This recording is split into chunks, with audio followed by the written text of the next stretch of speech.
Okay, so far we've been talking about globalization as something that is kind of a one-way force, something that is progressively occurring, taking place all over the world, and I'd like to push back against that a little bit now.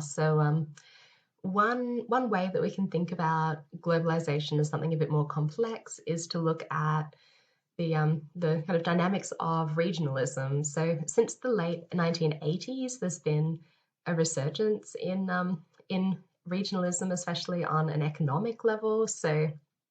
Um, we can see this through the rather widespread growth of regional trade agreements and kind of regional trading blocs.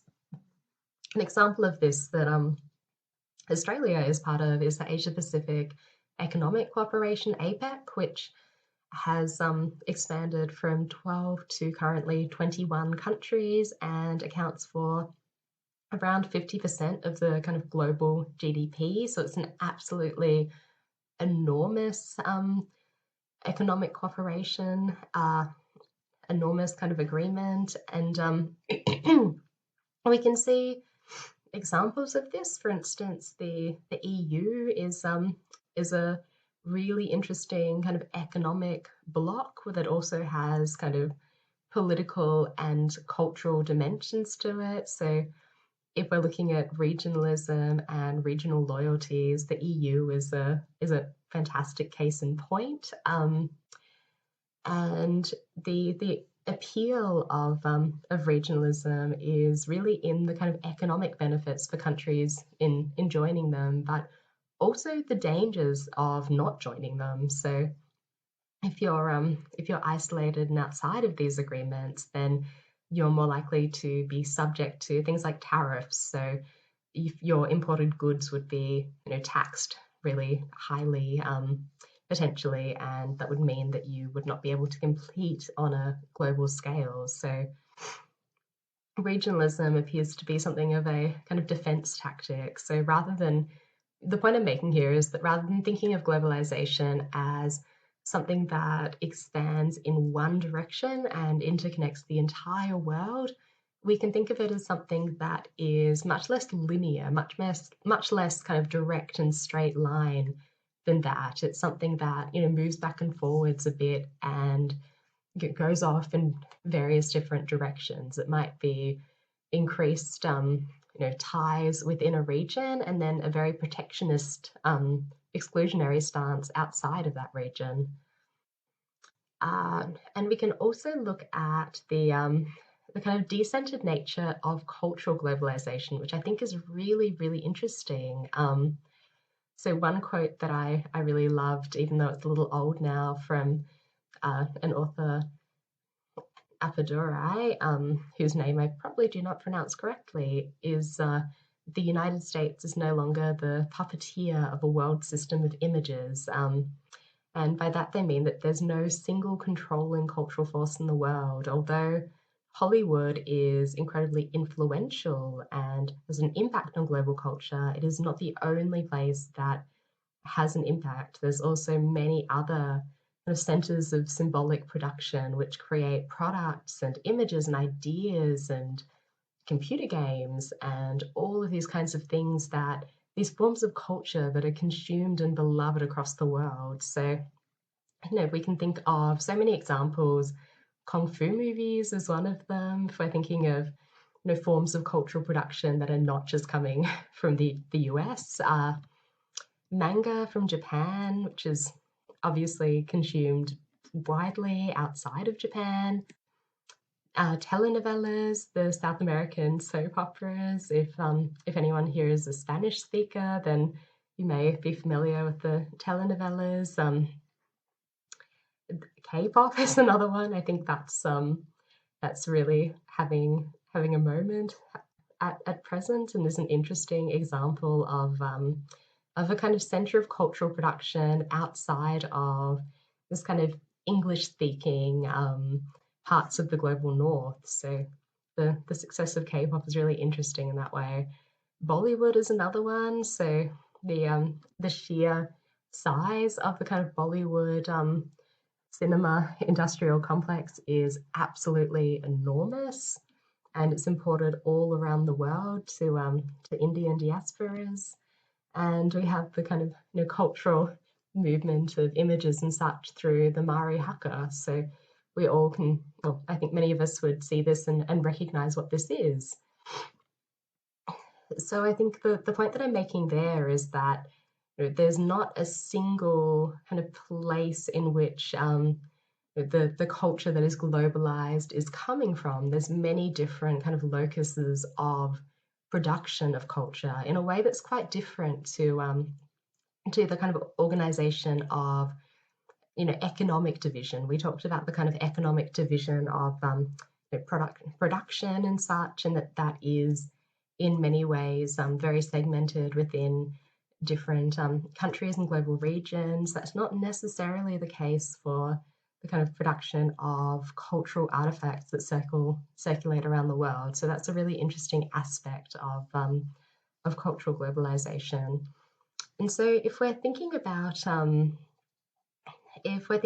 the kind of ways of considering globalization, you've probably noticed that many of the theorists who've spoken about are very much from the global north, the kind of what we would call developed countries, although that's not really the terminology that we use anymore.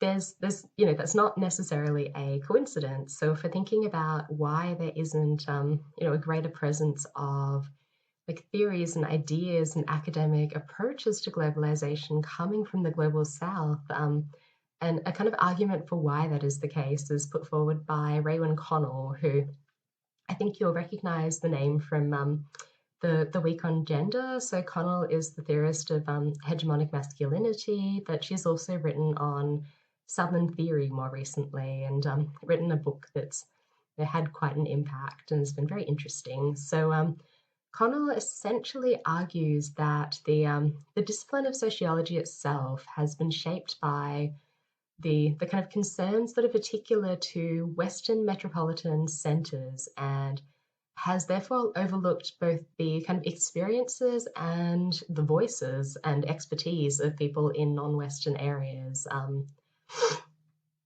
in the kind of periphery countries and ex-colonies, anywhere that we would refer to as the global south. And so Connell argues that essentially the kind of global dynamics of knowledge production within sociology are still very much shaped in a way by colonial logics, by a kind of concentration of expertise that is taken seriously in a small range of countries. So there's a move in sociology at present to try to engage more outside of the global north and try to create more space for academics working in the global south, and to use the work of academics working in the global south. So so in terms of the kind of approaches to globalization and such, that's one particular kind of caveat. And then again, if we're thinking about the kind of cultural dimensions of globalization, a really interesting thing to consider is the rise of what we can consider global social movements. So again, turning to the work of Manuel Castells, who developed the idea of the network society. Castells has more recently turned his attention to focusing on the way that networks facilitate these global social movements. So he argues that recent kind of global movements have become increasingly decentered and no longer kind of situated in one specific place. So even if they're movements that are focused on very specific kind of localized aims, such as he has one kind of case study of the Icelandic Revolution, or the kind of revolution in Tunisia, they still drew support and pardon me, and communicated quite a lot with people from outside of these countries. So the point that Castell is making is that social movements now are no longer just people sitting in a room together, getting organized, or going to meet in a specific place. They are now, increasingly online, and they're increasingly created and maintained through these digital networks, these kind of social networks. And so he argues that that this is kind of the defining characteristic of many recent social movements. And so we can think of things like the climate protests. So I think the Friday for Future movement is and the school strike, that's a fantastic example of that, because it really is it's a movement that started with one person in Sweden, and due to the wonders of technology, it's gone global, and you can see kind of pockets of people working in all these different locations. And then during the pandemic, for a long time, it went completely digital. So people were taking photos of themselves and their protest signs, like in their bedrooms and such, because they couldn't go outside. They were in lockdown, or it wasn't really safe to be going, or legal to be going to a protest. So, because of these networks, this movement could continue and could, keep going, could gain support. The Occupy Wall Street is another really interesting example. The fact that this started as, Occupy Wall Street is very specific to America, specific to this particular street in New York, but the Occupy movement became global. It was something that circulated around the globe, and people from the kind of Occupy movements in different places were communicating and sharing ideas and supporting each other in many ways.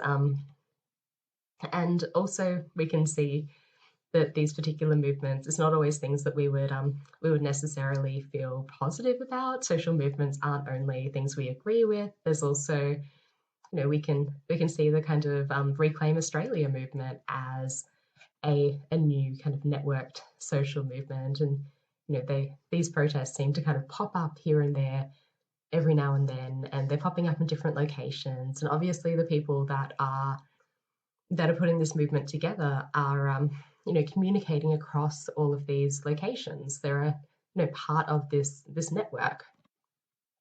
And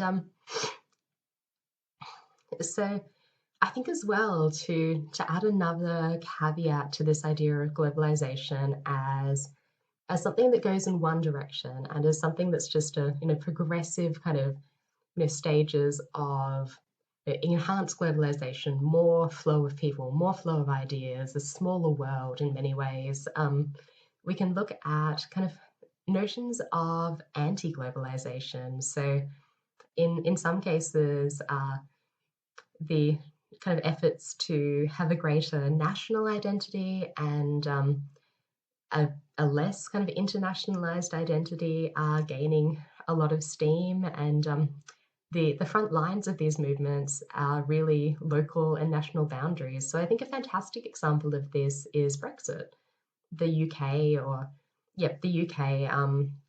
leaving the EU. And many of the arguments that were made about the UK leaving the EU were based on economic factors, but it was also a movement and ultimately a decision that was based a lot on identity as well. So the notion of being able to make autonomous political decisions around things like migration, the ability to continue to have a very specific identity as the United Kingdom, to keep their specific currency and all of these kinds of things, and to have an identity as the UK rather than as part of Europe. So this kind of anti-regionalist sentiment and anti-globalized sentiment was very much it has economic aspects to it, but it was also very much based on identity.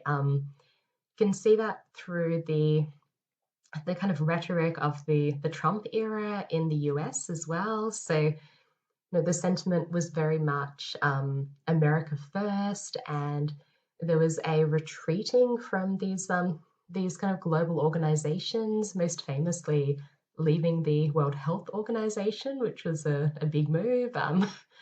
And so, we can see there's a kind of turning away from a kind of global cosmopolitan identity and a turning towards a kind of preferencing of the local and of the nation and protection of national boundaries. You can see that through the very protectionist immigration policies as well. Often when there is a turn towards you know a stronger national identity, there's that comes along with changes to sentiments about and legal approaches to immigration.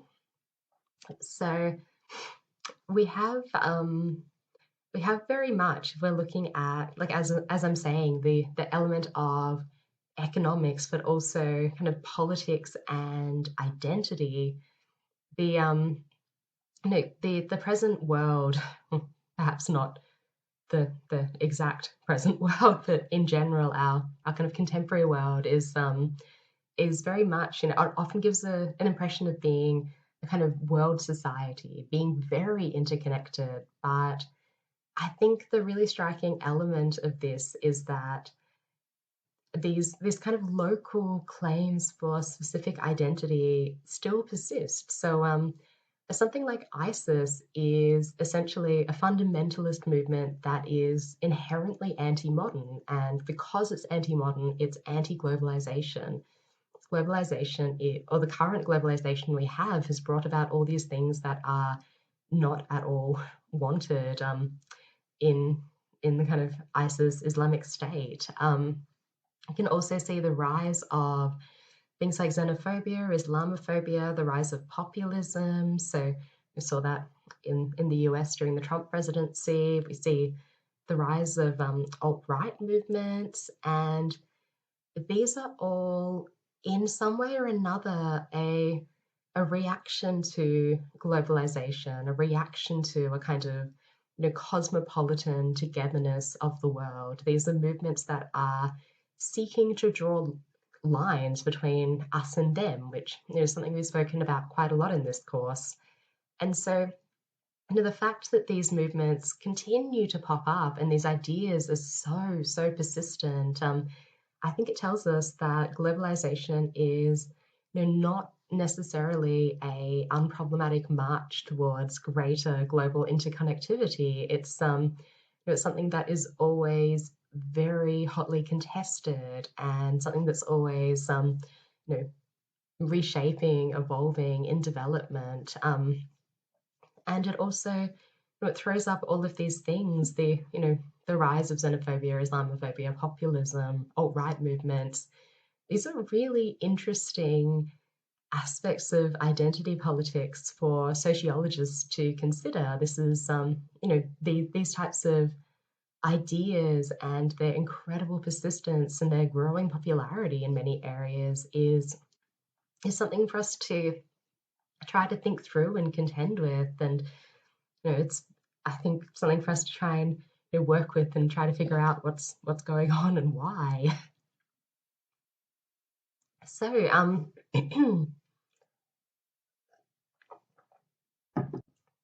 just before I finish up, I wanted to say a little bit about the impact of the COVID era on globalization.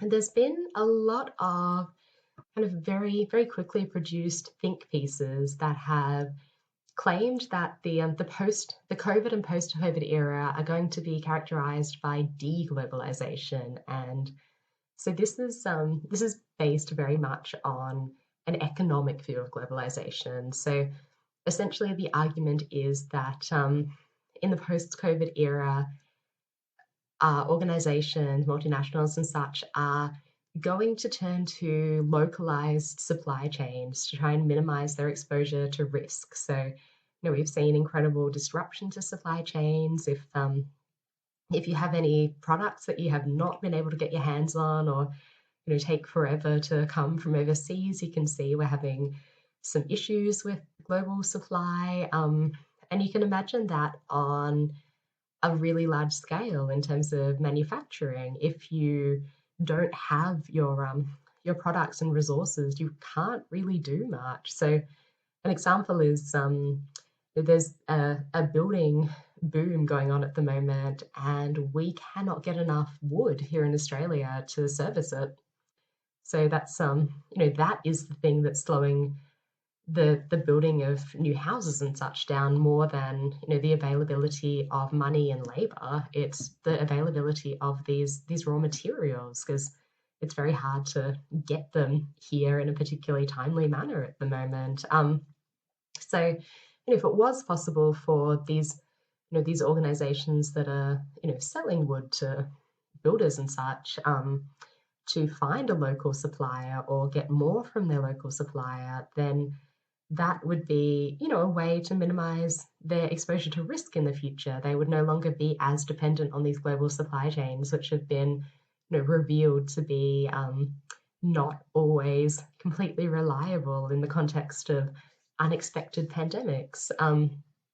So that's essentially the argument that's being made quite a lot. But I think we can rebut this somewhat, and I'm drawing on the Williamson article that I've cited here from this year. It was published, I think, about a month ago, and I thought it was really instructive. So essentially, Williamson argues that, yes, in the immediate kind of current COVID era, there is a tendency to turn towards local supply chains when global supply chains are not functioning, but this is not necessarily going to stick around, because the pandemic has not resulted in a fundamental reorganization of the global economy. We still have to contend with things like comparative advantage. It's still arguably not financially viable with current business models to produce many products onshore in parts of the global north. So I think personally that there's an argument to be made for adjusting kind of price points and all of those kinds of things, and trying to develop a business model in which you can pay people fairly. But that's not exactly what's happening. So that hasn't changed. There's still going to be that particular challenge to contend with. And as well, I think one of the really important things is this particular view of deglobalization looks only at the movement of stuff, so the movement of raw materials, and it's not looking at other forms of globalization. So it's not looking at cultural globalization or political globalization. It's not looking at the developments there. So even though we've us and many other parts of the world are at a bit of a standstill and are not really able to travel so much, we're still exchanging ideas and such. We're still engaging in these networks, as Castell would point out. We're still part of these networks of communication, and there's an incredible flow of information and ideas that hasn't stopped at all. Potentially it's even increased, where we are still globally connected. We're just not physically moving necessarily. We're taking advantage of all of these communication technologies. So, in some ways, for instance, the kind of acceptability of having events and such virtually has increased very quickly. And then we can also look at the kind of developments in political globalization. So we can look at the impact of what we can call vaccine nationalism, the protectionist stance that many countries have taken towards the availability of the vaccine. There's this rush to try and just secure enough for their country, and then think about other countries later, which has meant that while vaccines are being purchased very quickly for some countries, mostly in the global north, areas in the global south will arguably most likely not have their populations vaccinated for a very long time, and the way that that's unfolded will inevitably have political implications. So we can think about how these different aspects of globalization are working together, and I think because of that, because we're looking at these three aspects, I would say that following Williamson, it's not tremendously likely that we're going to simply see a process of deglobalization. I think we're going to see deglobalization perhaps in some ways, and then enhanced interconnectivity in others, and then maybe tensions and greater regionalism or protectionism in other ways still, as we see with the approach to the vaccine. So just to finish off, essentially, globalization is interested in kind of ever increasing integration between nations, regions, and communities, but not as a linear process, as something that can be a bit messy. And we've looked at globalization really in terms of economic, cultural, and political forms of global interconnection. And we've looked at these three kind of core aspects of globalization as something that's fueled by technological development. So the theorists that we've drawn from, such as David Harvey and Manuel Castells, very much focus on the global integration and uptake of communication technologies and very fast means of transport to facilitate these forms of globalization, to allow us to circulate economic, cultural, and political ideas and such globally. And so I've intended to kind of give you some kind of key concepts, tools, and ideas for thinking through aspects of globalization. So hopefully you've come away with a greater sense of what globalization means, the different forms that it can take, and its complexity. And hopefully that's given you some things to talk about in the tutorials as well. So I'm going to leave it there. I'm going to be back for the lecture next week, hopefully without the croaky voice this time. Fingers crossed. So until then, have a fantastic week, and I will see you next week.